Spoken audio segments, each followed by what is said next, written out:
Hi, welcome back to கைவினை கரவேல். இன்றைக்கி பார்த்துட்டிங்கன்னா நம்ம ஒரு நெக் டிசைன் தான் பார்க்க போகிறோம்.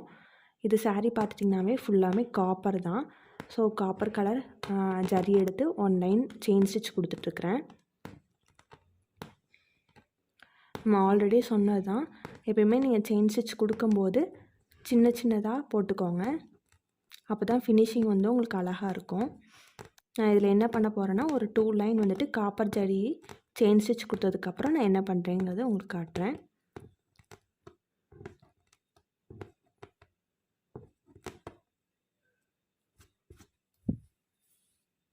இப்போ பார்த்துட்டிங்கன்னா 3 லைன்ஸ் வந்து காப்பர் ஜரியில் செயின் ஸ்டிச் கொடுத்துட்டேன். இப்போ 1 லைன் வந்துட்டு காப்பரில் சுகர் பீட் வந்து 1 லைன் கொடுத்துட்டு வரேன். 2 பீட்ஸாக கொடுத்துக்கிறேன். 3 அந்த மாதிரி கொடுத்திங்கன்னா ஒரு மாதிரி தொங்குன மாதிரி ஆகிடும். அதனால் 2 கொடுத்துக்கிறது ஃப்ரேமை விட்டு நம்ம கட்டினாலும் ஸ்டிஃபாக இருக்கும். ஸோ உங்களுக்கு நான் இது கொடுத்து முடித்ததுக்கப்புறம் காட்டுறேன். ஸோ 1 லைன் வந்துட்டு காப்பர் சுகர் பீட் கொடுத்ததுக்கப்புறம் கோல்டன் ஸ்டோன் செயின் ஒரு லைன் கொடுத்துட்டு வரேன். இதில் என்ன பண்ணுறேன்னா, ஒவ்வொரு ஸ்டோனுக்குமே ஸ்டிச்சஸ் போட்டுறேன். அப்போ தான் உங்களுக்கு வந்து நீட்டான லுக் கிடைக்கும். ஸோ இது முடித்ததுக்கப்புறம் திருப்பியும் 1 லைன் வந்துட்டு காப்பர் சுகர் பீடே கொடுக்க போகிறேன். ஸோ 2 கொடுத்து முடித்ததுக்கப்புறம் என்ன பண்ணுறேங்கிறத காட்டுறேன்.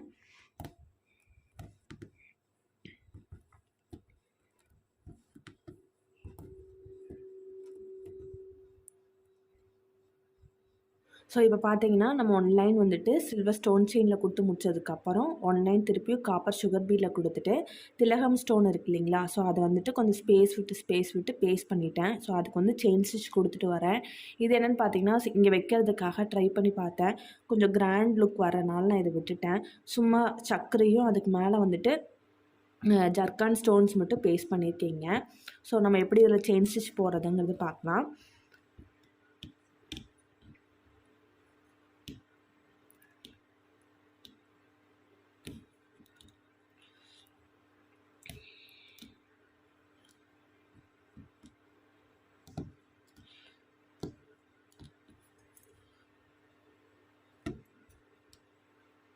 இந்த கார்னர் வரும்போது நான் ஆல்ரெடி சொன்னதான், இதை நல்லா தூக்கி விட்டு குட்டி ஒரு செயின் ஸ்டிச் போட்டு திருப்பினீங்கன்னா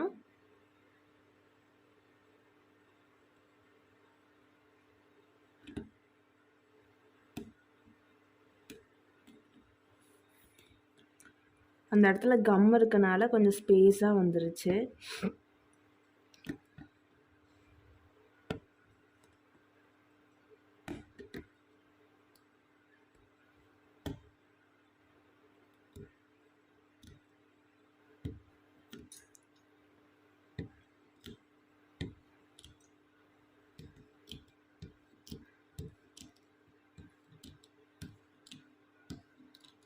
ரொம்ப ஒட்டி போட்டாலும் பீட்குள்ளே போயிடும்.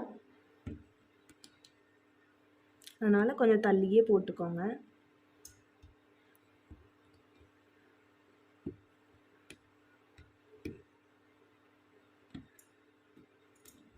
இந்த மாதிரி லாங் செயின் ஒரு செயினை மேலே இழுத்து விட்டு ஒரு குட்டி செயின் போட்டிங்கன்னா ஸோ அந்த இடத்துல வந்துட்டு டேர்னிங்ஸ் வந்து நல்லாயிருக்கும்.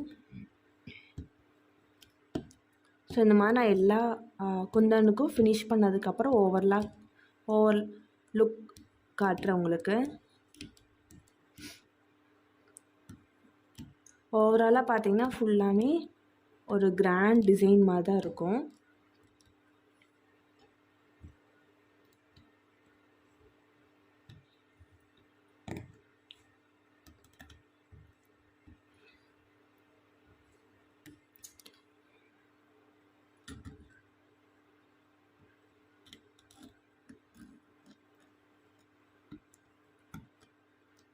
ஸோ இதுதான் ஓவரால் லுக் ப்ளவுஸோடது. உங்களுக்கு இந்த வீடியோ பிடிச்சிருக்குன்னு நினைக்கிறேன். பிடிச்சிருந்தா லைக் பண்ணுங்கள், ஷேர் பண்ணுங்கள், சப்ஸ்கிரைப் பண்ணுங்கள். தேங்க்ஸ் ஃபார் வாட்சிங்.